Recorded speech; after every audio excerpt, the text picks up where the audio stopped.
The rain hammered against the funeral home windows as Emily Thompson stood in the back corner, watching her family gather around her mother Linda's casket. The establishment, an upscale venue on Vancouver's Upper East Side, sparkled with crystal chandeliers and plush carpet that muffled every footstep. Linda would have loathed its pretentiousness, but her father, Richard, insisted on keeping up appearances. Emily's simple black dress, cotton, unadorned, nothing flashy, drew disapproving glances from relatives decked out in designer outfits and expensive jewelry. The fabric felt smooth against her skin, deceptively simple in its elegant construction. Samantha, her sister Olivia, sidled up with her perfectly styled blonde hair and $1,000 Burberry bag. She wore a black Chanel suit that likely cost more than most people's monthly salary. At least try to look presentable next time. "This is Mom's funeral, not some garage sale," she said, gesturing dismissively at Emily's dress, her diamond bracelet catching the fluorescent lights. "I mean, I know money's tight for you, but surely you could have borrowed something decent. You're embarrassing the family. Aunt Margaret was just asking if you needed financial help for clothing." Emily glanced at her dress, one she designed 6 months earlier. The fabric was handwoven Italian silk from a Tuscan mill crafting luxury textiles for over 2 centuries. Its simplicity was deliberate, elegant in its restraint, quiet luxury, as the fashion world called it.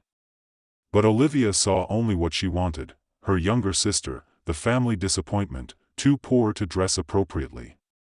"You're right," Emily said quietly, smoothing the fabric that cost more per yard than Olivia's entire outfit. "I should have put more thought into it." Olivia smiled triumphantly and returned to the front row, her heels clicking on the marble floor, echoing through the solemn space. Richard stood near the casket in his expensive charcoal suit, playing the grieving widower while discreetly checking his phone for stock updates. His consulting business had been struggling for 18 months, though he'd never admit it publicly. Clients were shifting to younger, more innovative firms, but his pride kept him from adapting. Emily's brother, Liam, whispered to his wife, Chloe, about the inheritance, assuming Emily couldn't hear. He wore his best navy suit, but when he was promoted to regional manager at First National Bank, the promotion had fueled a dangerous confidence, leading him to approve risky loans and bend regulations. "Poor Emily," Chloe murmured, loud enough for half the room to hear. "Still working at that little boutique downtown. Maybe now that Mom's gone, she'll get serious about her life." Chloe, supported by Liam's banking salary and her grandparents' trust fund, spent her days shopping and attending charity luncheons, playing at philanthropy without grasping the causes. Emily stayed silent, letting them believe what they needed. For 5 years, she'd maintained the illusion of being the struggling younger daughter, working at a small fashion boutique, living in a modest apartment, and driving a 10-year-old Honda Civic. In reality, the apartment was a penthouse purchased through a shell company, designed to look modest while housing a sophisticated workspace for her growing empire. The Honda was deliberate, reliable, invisible, perfect for moving through the city unnoticed. Her family, comfortable and successful in their minds, remained oblivious to the empire she'd built, while they dismissed her ambitions as childish fantasies. The funeral service dragged on with hollow speeches about Linda's kindness. Emily remembered her differently, a woman who nurtured her early passion for fashion, drove her to design classes at 12, and believed in her vision when others called it playing with dolls. Linda had saved tip money from her night shifts at a diner to buy Emily's art supplies. She'd been absent from their lives long before cancer took her, worn down by Richard's indifference and her siblings' constant demands. In her final months, Emily had anonymously paid her medical bills through a charitable foundation she'd established. The family never knew the source. During the viewing, relatives approached with pity and condescension reserved for those who hadn't made it. "Emily, sweetheart," Aunt Margaret cooed, "how are you holding up? I know this must be especially hard, what with your circumstances." Uncle David nodded sympathetically. "If you need help finding a better job, I know people in retail management. Nothing glamorous, but steady work with benefits." Each offer felt like a small knife, twisted with good intentions and complete misunderstanding. They saw her quiet demeanor and modest appearance as proof of failure, never considering success might look different from their expectations. After the burial, the family gathered at Richard's house for the traditional meal. The house showed signs of financial strain: cracked leather furniture, carpet needing replacement, paint peeling from untreated water damage. Emily helped serve food while Olivia held court in the living room, regaling everyone with tales of her modeling shoots. Her biggest contract was with Lumiere Fashion House, a mid-tier luxury brand specializing in accessible high fashion. The photographer said I had the perfect look for their new campaign, Olivia announced. Very natural, very authentic. They're launching a major ad push next month, and I'm the face of the brand. She didn't mention the campaign's modest budget or that Lumiere struggled to compete with larger luxury brands. Her contract, worth $200,000 annually, was decent for a regional model but hardly the fortune she implied. "Did you see Emily's dress today?" Olivia said, loudly enough for Emily to hear from the kitchen. "I mean, I understand she's struggling, but there are limits to what's appropriate for family occasions." Several relatives chuckled. Aunt Margaret shook her head sympathetically. "That girl needs guidance. Maybe now she'll realize she can't keep pretending she's some kind of artist." Emily continued arranging sandwiches, her face neutral.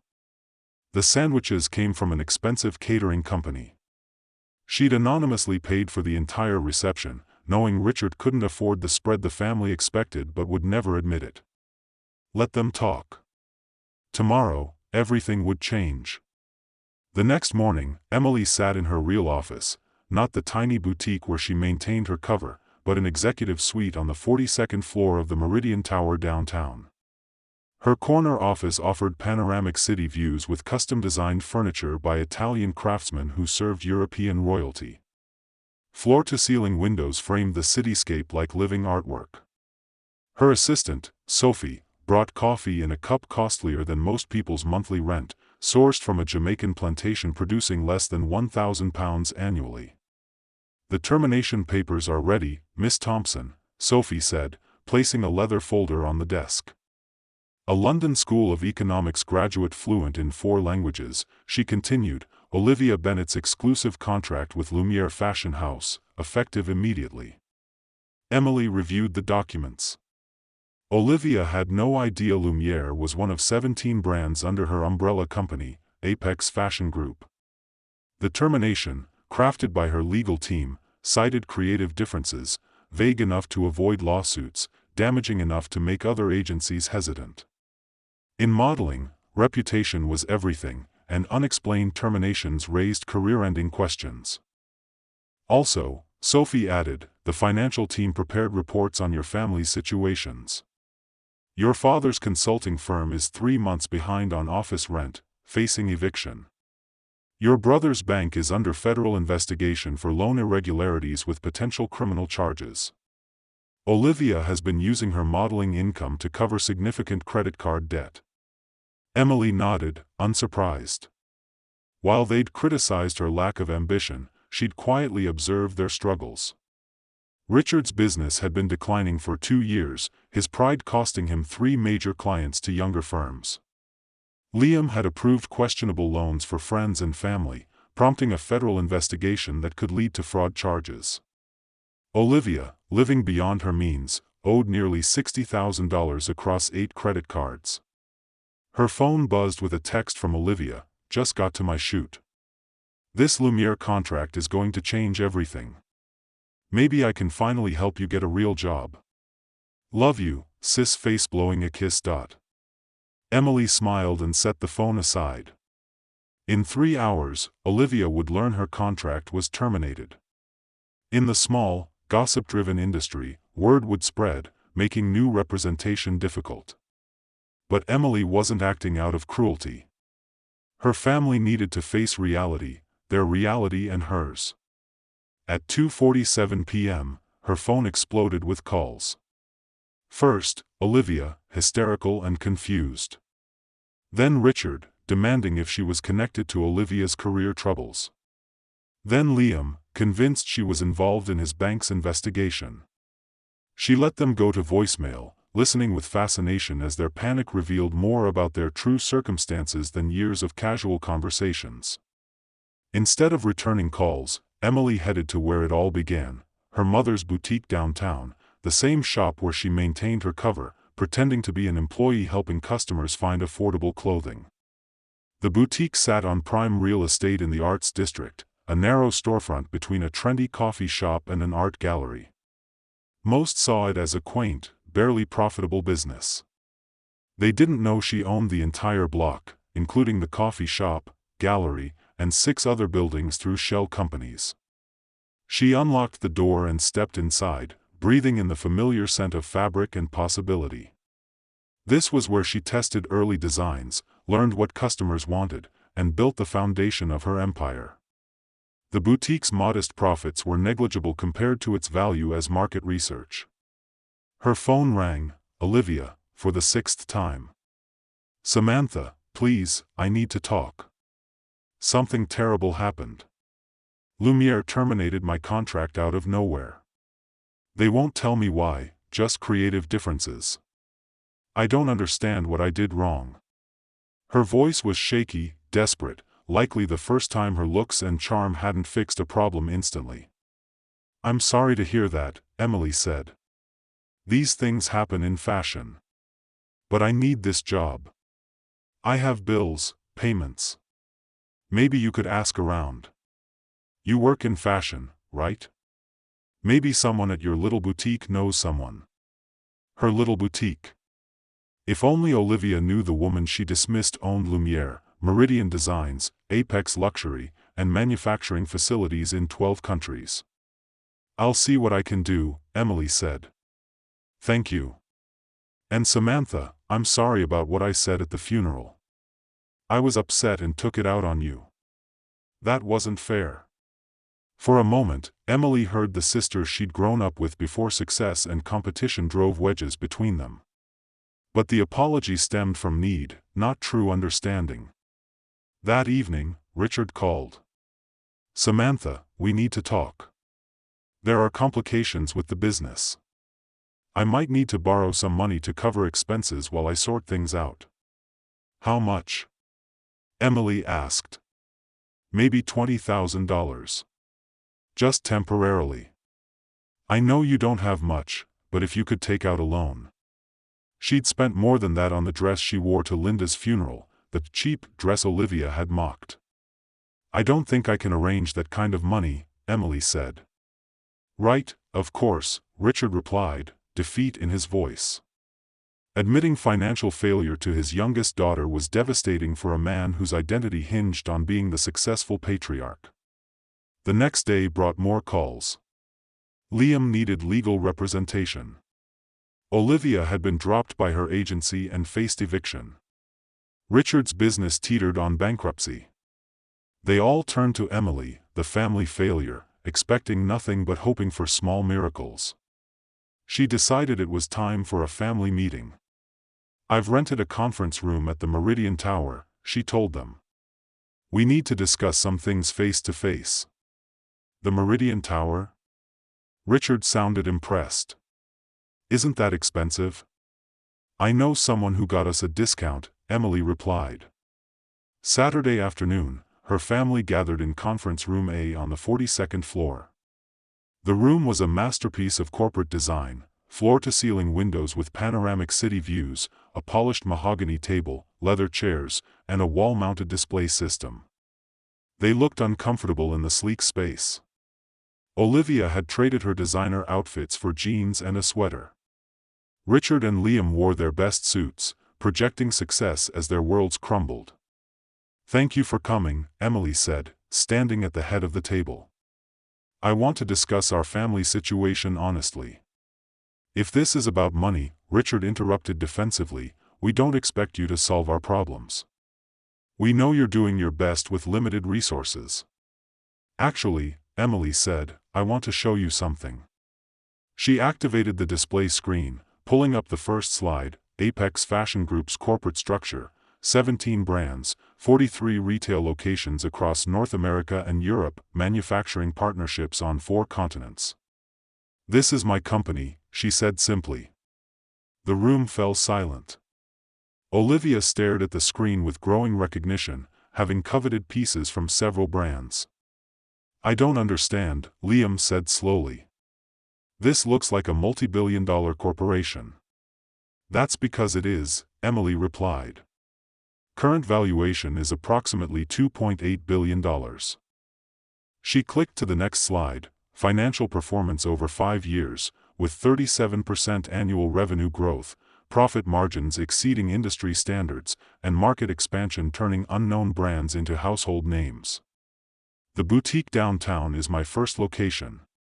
I kept working there to stay connected to customers and maintain a low profile." Olivia found her voice. "You own Lumiere Fashion House. Among others, 16 other brands, to be precise. But you terminated my contract." "I terminated Olivia Bennett's contract. The agency never knew Samantha Thompson was their ultimate boss." Richard studied the financial projections intently. "This level of success, Samantha, why didn't you tell us?" "Because you never asked what I was doing.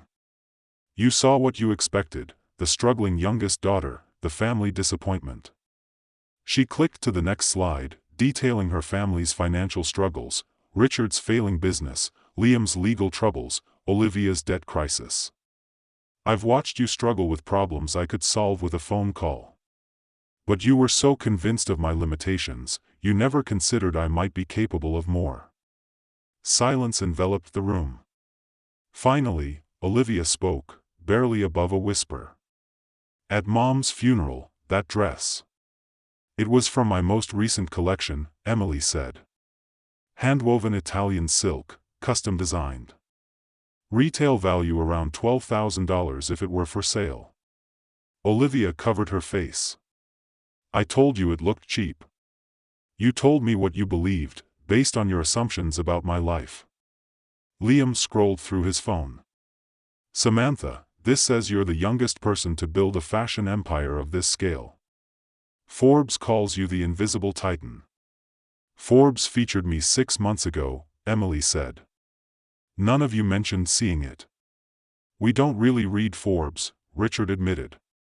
She clicked to the final slide, a photo of their family at Linda's funeral, standing around the casket, each isolated despite their proximity, Richard checking his phone, Liam whispering about money, Olivia posing even in grief, and Emily alone in her simple dress. "Mom knew," Emily said quietly. "Not the specifics, but she knew I was building something important. She was the only one who asked about my work, who listened when I talked about design and strategy." The room felt heavy with unspoken regrets. "What happens now?" Richard asked. "That depends on what you want," Emily replied. "I can solve your immediate financial problems, all of them, with a single bank transfer. But I won't go back to being treated like the family failure." Olivia looked up, tears streaming. "I don't know how to apologize for this, for not seeing you." "You can start by seeing me now," Emily said. "Really seeing me, not the version that fits your expectations." Over the next 2 hours, they began rebuilding their relationships on truth rather than assumptions. The conversation was painful, filled with acknowledgments of hurt and years of misunderstanding, but also healing. Emily offered Richard a consulting contract with Apex Fashion Group. His experience was valuable, just misapplied. Liam's banking expertise could aid international expansion once his legal issues were resolved. Olivia's modeling talent and consumer perspective could inform marketing strategies. "There's one condition," Emily said. "The boutique downtown stays as it is. I'll keep working there some days, staying connected to the real world. Success doesn't mean losing touch with why I started this." Months later, the family gathered again for a happier occasion, Apex Fashion Group's IPO celebration in the same conference room. Richard had thrown himself into consulting, revitalizing 3 struggling acquired companies. Liam, having resolved his legal issues, led international banking for their European expansion. Olivia returned to modeling exclusively for Apex brands, helping develop authentic campaigns. As Emily stood at the podium to ring the opening bell, she thought of Linda. She would have been proud, not of the money, but of the family they were becoming, one that finally saw each other clearly. The stock opened at $47 per share and closed at $62, valuing Apex Fashion Group at over $4 billion, one of the most successful fashion IPOs in history. But the real victory had occurred months earlier at Linda's funeral, when Emily chose dignity over defensiveness and truth over comfort. Her family had spent years telling her what she couldn't afford, never bothering to discover what she'd built. Now they knew the difference between assumptions and reality. Hi besties. Thank you so much for watching to the end. Please remember to like, comment, and subscribe. Bye.